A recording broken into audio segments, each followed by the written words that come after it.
All right, moving right along here.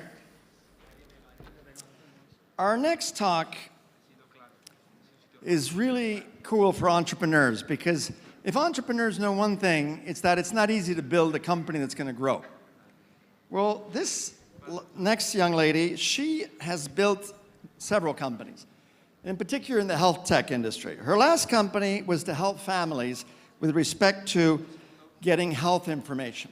They bootstrapped for 10 years until they had several hundred employees, and then they had a few hundred people, as I said, working for them. After that, 6 years ago, she created a fund which has invested in 37 companies and has got $20 million. So the secret to bootstrapping is not easy. And how you actually build a company that's mission-based, and by mission-based we mean with a purpose. How do you recruit for that company? How do you hire the right people? How you build it out is not something most people know.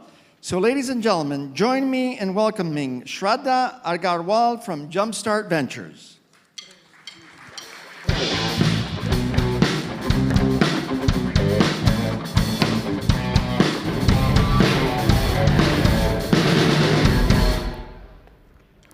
Good afternoon, everyone, and thank you for having me at this wonderful conference. It's been an amazing 2 days of getting to know all of the incredible innovation happening here in Spain and meeting wonderful founders.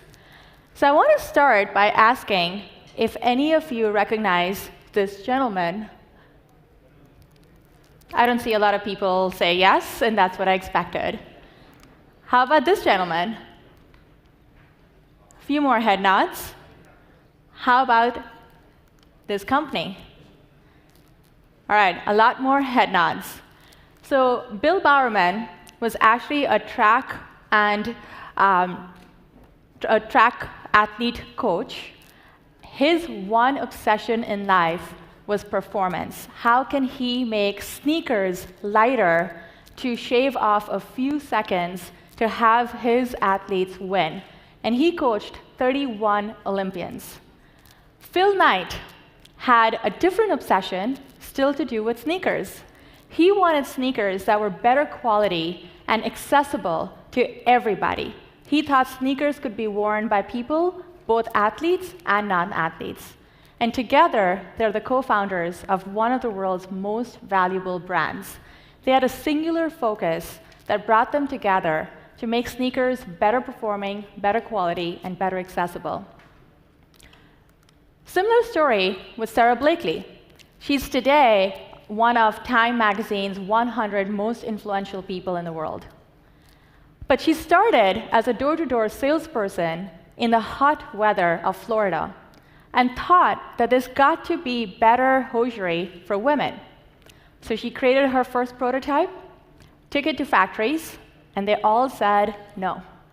Of course, these factories were being led by men, not the consumer for her product, until she got a call back from one of the factory owners who said, "My daughters think this might be worth trying."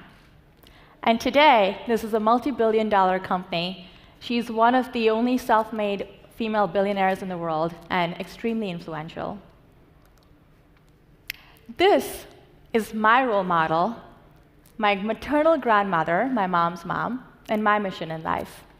We lost her at a very young age to diabetes complications, preventable. If she had the right information about her health at the right time and right place, she might have been here with us today. She was a wise woman.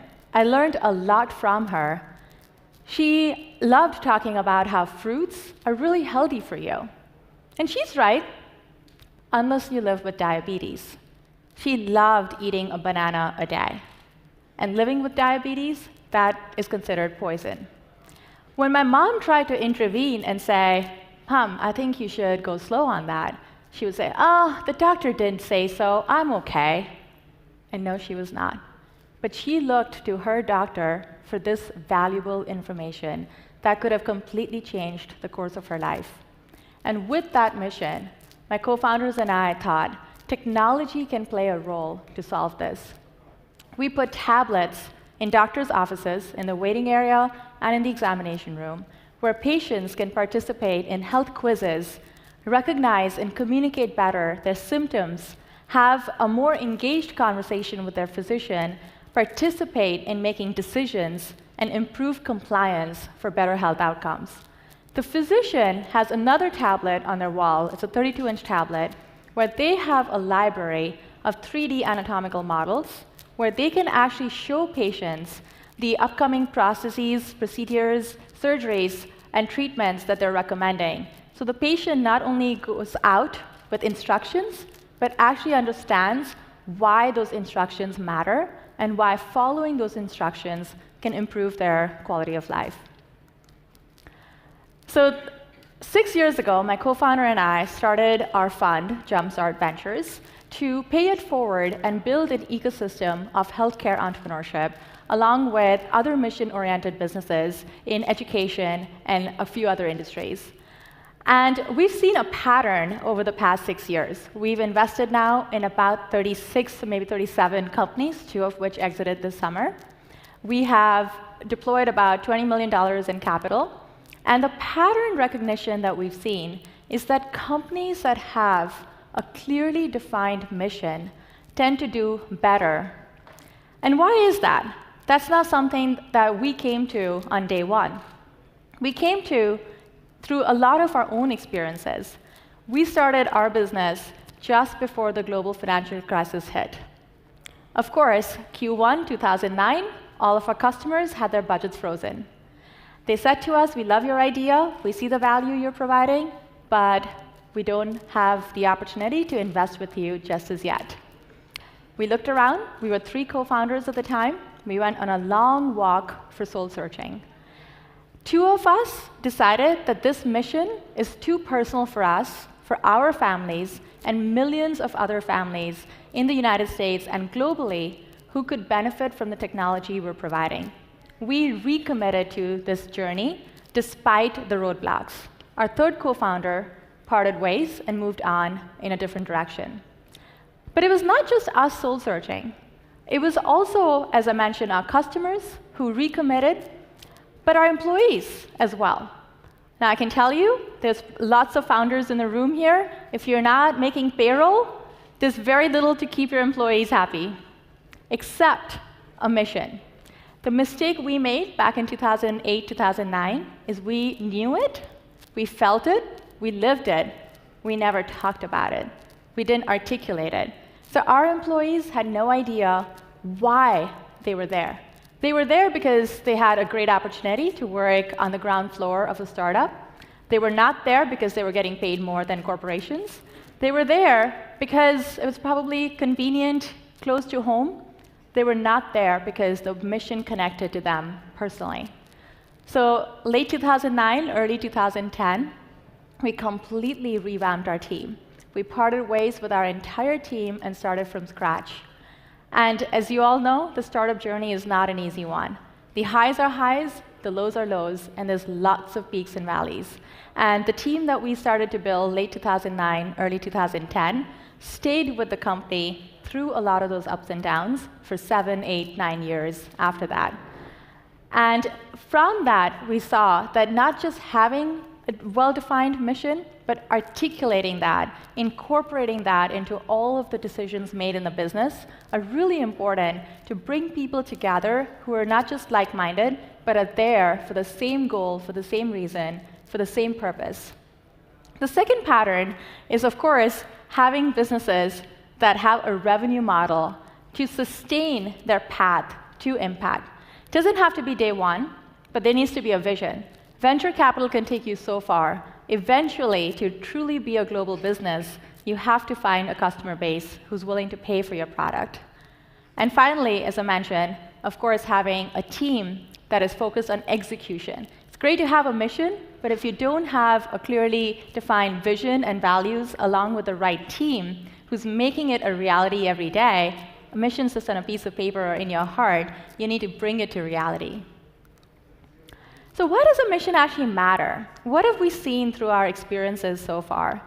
First, it actually brings focus to an organization. It's easy in the startup days to take customer feedback, to hear investors suggest, what about, why not? and run in different directions. But having one clearly defined mission allows for the organization to stay true to its core purpose and stay focused and prioritize whether it's feature development, whether it's calling on a particular customer segment. It provides great focus, which is essential when you're operating with limited resources already. 2, it actually brings alignment. When we started talking to some of the large customers that we had, Sanofi's, Novo's, Novartis, when we articulated our mission to them, it completely changed the conversation. It was not just a transaction anymore. We were not selling something that they were buying. It was much deeper than that. They understood and were willing to be pilot customers and provide us feedback early because they aligned with us on our mission to bring better health solutions to people and help inform patients for better decision making. And that is something, as an early startup, your product is never perfect. As a later stage startup, your product is still not perfect. And as a large organization, you're still innovating every day. Having a customer base, having partnerships that are aligned on the big picture, allow working together in a microscopic way with greater clarity of goals and create greater alignment of goals. And we've also seen that it is the fuel or the motivation that keeps startups going.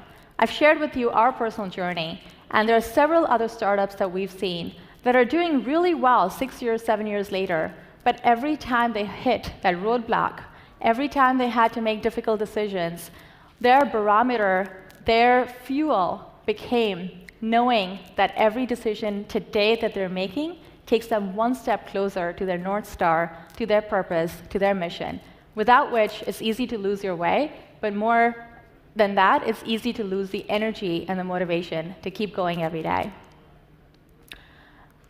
So what have we done and advised startups in terms of hiring in these past few years?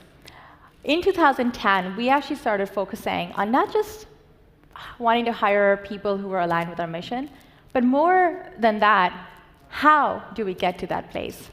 So we start with a job description that actually has a lot more personality. So for a network operations center, it might have, the job description might say, well, imagine sitting in a NASA control center and your job is to make sure that every device has great upkeep time. It brings a little bit more personality, but a little bit more reality into the job description as well. We then require a cover letter along with the resume back. And the cover letter for us is non-compromising for a couple of reasons.